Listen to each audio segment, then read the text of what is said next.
മഴ തോർക്കുമ്പിടെ നാളത്തെ എപ്പിസോഡിൻ്റെ പ്രൊമോ റിവ്യൂയിലേക്ക് എല്ലാവർക്കും സ്വാഗതം. അങ്ങനെ അലീനോട് ചെയ്യുന്ന ക്രൂരത ബാലചന്ദ്രൻ കണ്ട് ബാലചന്ദ്രൻ അത് സഹിക്കാവുന്നതിലപ്പുറമാവും. അങ്ങനെ ബാലചന്ദ്രൻ പോകണ്. കാരണം ബാലചന്ദ്രൻ്റെ മനസ്സ് സൂക്ഷിപ്പുകാരി എന്ന് വേണമെങ്കിൽ പറയാം അലീനനെ. കാരണം ഇപ്പോൾ ബാലചന്ദ്രൻ ചതിക്കപ്പെട്ട ഒരു ഭർത്താവാണെന്നും ബാലചന്ദ്രന് ജീവിതത്തിൽ ഇനിയൊരു സന്തോഷവും അതുപോലെ തന്നെ ഒരു സമാധാനം ഒന്നും ഉണ്ടാവില്ല എന്നും എല്ലാ കാര്യങ്ങളും അലീനയ്ക്ക് അറിയാം. എല്ലാ കാര്യങ്ങളും അങ്ങോട്ടും ഇങ്ങോട്ടൊക്കെ ചർച്ച ചെയ്യുന്ന ഒരു വ്യക്തി കൂടിയാണ് ബാലചന്ദ്രൻ്റെ അലീന. അതുകൊണ്ട് തന്നെ അലീനനെ പറഞ്ഞയച്ചപ്പോൾ സത്യത്തിൽ വേണമെങ്കിൽ ബാലചന്ദ്രനെ അലീനനെ ആ വീട്ടിലേക്ക് തന്നെ തിരിച്ചു കൊണ്ടുവരായിരുന്നു. പക്ഷേ ബാലചന്ദ്രൻ വാശിക്ക് ഡ്രസ്സും ബാഗൊക്കെ എടുത്ത് പോവുകയാണ്. അപ്പോൾ എന്തായാലും അച്ഛൻ അങ്ങനെ ഒരു രോഗിയായിട്ട് കാർ ഓടിക്കാൻ പോലും പറ്റാത്ത സാഹചര്യം ആയതുകൊണ്ട് തന്നെ കൃഷ്ണമോള് മാത്രം പരമാവധി തടയുന്നുണ്ട്. ബാക്കി എല്ലാവരും ഷോക്കേറ്റ പോലെ നിൽക്കുകയാണ്. എന്തായാലും കൃഷ്ണമോള് പറഞ്ഞിട്ട് കൂട്ടാകാണ്ടായപ്പോഴാണ് കൃഷ്ണമോള് ബലമായിട്ട് ആ കാറിൽ കയറുന്നത്. അച്ഛനെ എവിടേക്കാണ് അവിടേക്ക് ഞാനും ഉണ്ട്. കൃഷ്ണമോളെ നീ പൊക്കോ, നീ അലീനനെ ഇവിടുന്ന് ഒരു പറഞ്ഞയക്കുന്നത് കണ്ടിട്ട് നീ എന്നോടൊരു വാക്ക് പോലും പറയാത്തതല്ലേ, അതുകൊണ്ട് മര്യാദയ്ക്ക് ഞാൻ പറയുന്നത് നീ കാറിൽ നിന്ന് ഇറങ്ങ്, അച്ഛനും ഇവിടെ നിന്ന് പോകണം, അച്ഛൻ ഇനി ഇവിടെ നിൽക്കില്ല എന്നൊക്കെ പറഞ്ഞാലും ഇല്ല അച്ഛാ, അച്ഛനെ ഞാൻ വീട്ടിൽ ഒറ്റയ്ക്ക് ഞാനും പോരും, അച്ഛനെ എവിടേക്ക് തന്നെ പോകണം അവിടേക്ക് ഞാനും ഉണ്ട്, അച്ഛനില്ലാത്ത വീട്ടിൽ ഞാൻ നിൽക്കില്ല എന്നൊക്കെ പറഞ്ഞ് വാശി പിടിക്കുന്നു. അപ്പോൾ എന്തായാലും ബാലചന്ദ്രന് ഏറ്റവും ഇഷ്ടം കൃഷ്ണനോട് തന്നെ ആയതുകൊണ്ട് കൃഷ്ണരെ വാശിക്ക് മുന്നിൽ ബാലചന്ദ്രൻ മുട്ടുമടക്കണ്. അങ്ങനെ പോകണ്. അങ്ങനെ വൈജയന്തി ആകെ ഷോക്കടിച്ച പോലെ നിൽക്കുന്നുണ്ട്. കാരണം വൈജയന്തി ഒട്ടും പ്രതീക്ഷിച്ചില്ല ആ സമയത്ത് ബാലചന്ദ്രനിൽ നിന്ന് അങ്ങനെ ഒരു ചതി. അങ്ങനെ ആകെ അന്തം വിട്ട് എന്ത് ചെയ്യണമെന്ന് അറിയില്ലായിരുന്നു. രാജീവും അതുപോലെ തന്നെ എല്ലാവരും ആകെ ഒരു ടെൻഷനാവും. അങ്ങനെ രാജീവൻ വേഗം ഹരിശങ്കറിനോടും രോഹിത്തിനോടും കൂടി ബാലചന്ദ്രൻ്റെ കാറിൻ്റെ പിന്നാലെ പോകാൻ പറയും. എവിടേക്കിന് പോണ്, അലീനനെ കാറിൽ കയറ്റുന്നുണ്ടോ, അതാണ് മെയിനായിട്ട് അറിയേണ്ടത്. അതാണ് അവർക്കും വല്ലാത്തൊരു അടി പോലെ ആയത്. അലീനനെ വണ്ടിയിൽ കയറ്റി ഇങ്ങോട്ട് കൊണ്ടുവരും എന്ന് വിചാരിച്ചത്. അങ്ങനെ അവർ സഹോദരനും രണ്ടുപേരും കൂടി നേരെ പോകും.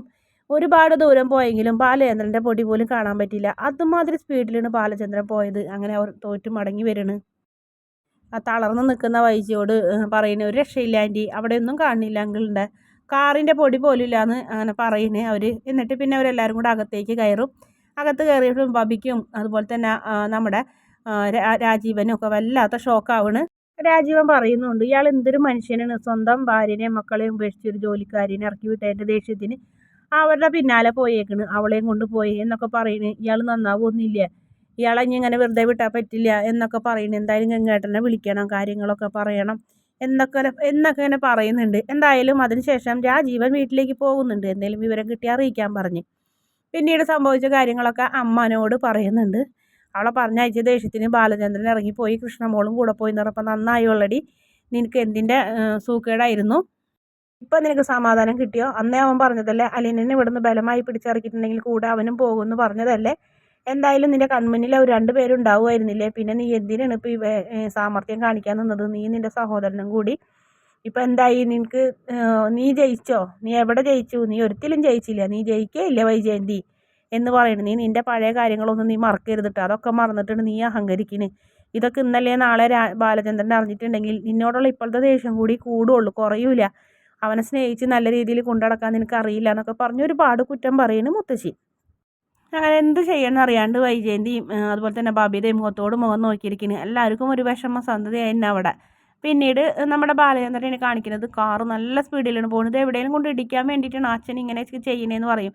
ബാലചന്ദ്രൻ്റെ ഒരു ഭ്രാന്ത് പോലെയായിരുന്നു അലീനനെ കാണാണ്ട്. അവൻ ഒരുപാട് ബസ് സ്റ്റോപ്പിൽ ഇളഞ്ഞ് അപ്പോൾ നോക്കിയപ്പോൾ കാണുന്നു നമ്മുടെ അലീന ഒരു ബസ് സ്റ്റോപ്പിൽ ഇങ്ങനെ നിൽക്കുന്നുണ്ട്. ബാലചന്ദ്രൻ ഒന്നും മിണ്ടൂല. അവിടെ വന്ന് കഴിഞ്ഞിട്ട് വേഗം ബാഗൊക്കെ എടുക്കണ്.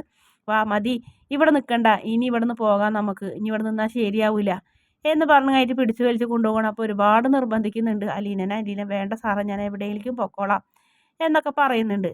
അതേപോലെ തന്നെ കമല സംഭവിച്ച കാര്യങ്ങളൊക്കെ അറിഞ്ഞപ്പോൾ കമലയ്ക്കും ടെൻഷനായി. കമല പറയുന്നുണ്ട്, രാജീവ അവളെ തപ്പി കൊണ്ടുവരും അവൻ, ഇനി ബാലചന്ദ്രൻ എന്ന് പറയുമ്പോൾ എവിടേക്ക് കൊണ്ടുവരാൻ ഇങ്ങോട്ടൊന്നും കൊണ്ടുവരുന്നില്ല, അവൾക്ക് കാര്യങ്ങൾ മനസ്സിലായിട്ടുണ്ട്, അവൾ ഇനി ഇവിടെ നിൽക്കൊന്നുമില്ല എന്ന് പറയും. ഏയ് എനിക്ക് തോന്നണില്ല അവൻ കൊണ്ടുവരുന്നൊക്കെയാണ് പറയുന്നത്.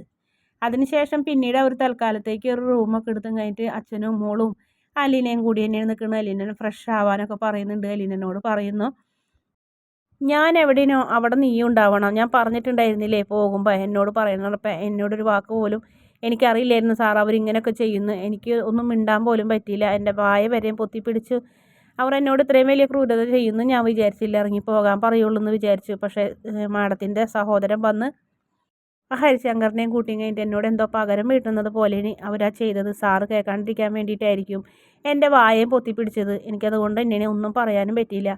എന്തായാലും അവിടെ നിന്ന് ഇറങ്ങിപ്പോകുന്നില്ല. ഇനി ആ വീട്ടിലേക്ക് ഒരു തിരിച്ചു പോക്കില്ല സാർ. എന്നെ ഒന്ന് മനസ്സിലാക്കണം. ഞാൻ എവിടെയെങ്കിലും പൊക്കോളാം. എന്നെ ഒന്ന് ഇതിൻ്റെ ഉള്ളിൽ നിന്ന് വെറുതെ വിടാൻ പറഞ്ഞപ്പോൾ ഒരിക്കലും ഇല്ല. ഇനി ഞാൻ എവിടെ ഉണ്ടാവണം നീ ഉണ്ടാവണമെന്ന് ഞാൻ പറഞ്ഞില്ലേ. എൻ്റെ ഊന്നുവടിയാണ് നീ. അതുകൊണ്ട് തന്നെ നീ വേണം എന്ന് പറയും. കൃഷ്ണമോളാണെങ്കിൽ ഒന്നും മനസ്സിലാവാത്ത രീതിയിൽ ഇങ്ങനെ ഇരിക്കുന്നു. എന്താണ് ഈ പറയുന്നതിൻ്റെ അർത്ഥം എന്ന് പോലും കൃഷ്ണമോൾക്ക് മനസ്സിലാവുന്നുണ്ടായിരുന്നില്ല. അതിനുശേഷം വീണ്ടും വൈജയന്തിനെയാണ് കാണിക്കുന്നത്. വൈജയന്തി വല്ലാത്ത വിഷമത്തിലും നിരാശയിലാണ്. ബാലചന്ദ്രനും സ്വന്തം മോളും ഒക്കെ ഇറങ്ങിപ്പോയി. ആ ഒരു വേലക്കാരിക്ക് വേണ്ടി തൻ്റെ ഭർത്താവ് തന്നെ മക്കളെയൊക്കെ ഉപേക്ഷിച്ച് പോയി. ഒടുവിൽ നമ്മുടെ വൈജയന്തി തോറ്റ് മുട്ടുമടക്കി പൊട്ടിക്കരയുന്നൊരു ഭാഗം കൂടി ഇനി കാണിക്കുന്നുണ്ട്. അതിനുശേഷം രാജീവിന് എന്തൊക്കെയോ സംശയങ്ങൾ തോന്നുന്നുണ്ട്. ബാലചന്ദ്രൻ അലീനയും തമ്മിൽ എന്ത് ബന്ധം, അത് അന്വേഷിച്ച് കണ്ടുപിടിച്ചേ പറ്റൂ. മനു പറഞ്ഞിരുന്നല്ലോ ഒരിക്കൽ കഴിഞ്ഞ ദിവസം, അതായത് അങ്കിളിൻ്റെ, അതായത് നമ്മുടെ ഗംഗാധരൻ അങ്കിൾ എന്തൊക്കെയോ അറിയാം. അങ്ങനെ ആണെങ്കിൽ ഇതിൽ എന്തൊക്കെയോ ഉണ്ട് പ്രശ്നങ്ങൾ. ബാലേന്ദ്രൻ അലീനനെ പറഞ്ഞയക്കാണ്ടിരിക്കണമെങ്കിൽ ഒന്നില്ലെങ്കിൽ ബാലചന്ദ്രന് വല്ല വിഹിത ബന്ധത്തിലുണ്ടായ മകളായിരിക്കുമോ അലീന. അങ്ങനെയാണ് ചിന്തിച്ചത്. സ്വന്തം പെങ്ങളുടെ മകളാണെന്ന് ഒരിക്കലും ചിന്തിച്ചില്ല. എന്തായാലും രാജീവൻ വന്ന നിലയ്ക്ക് ഗംഗാധരനെ കാണാനോ അല്ലെങ്കിൽ വിളിക്കാനോ ശ്രമിക്കുകയാണ്.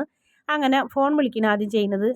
എന്നിട്ട് ഇവിടെ ഉണ്ടായ കാര്യങ്ങളൊക്കെ പറയുന്നത് ഞാൻ വൈജ വിളിച്ചിട്ട് വന്നതാണ്.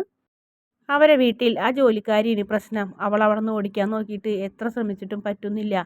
എന്ത് ചെയ്യും എന്നൊക്കെ ഇങ്ങനെ ചോദിക്കുന്നു. അപ്പോൾ പറയും, നീ എന്തിനാ അവരുടെ പ്രശ്നത്തിൽ ഇടപെടാൻ പോയത്? നിനക്ക് അങ്ങനെ എന്നെ വിളിക്കായിരുന്നില്ലേ, എന്നെ വിളിച്ചിട്ട് വരായിരുന്നില്ലേ എന്ന് പറയുമ്പോൾ ഞാൻ അങ്ങനെ അവൾ അത്ര വലിയ പ്രശ്നത്തിലാണെന്ന് ശിവേട്ടൻ വിളിച്ച് പറഞ്ഞു.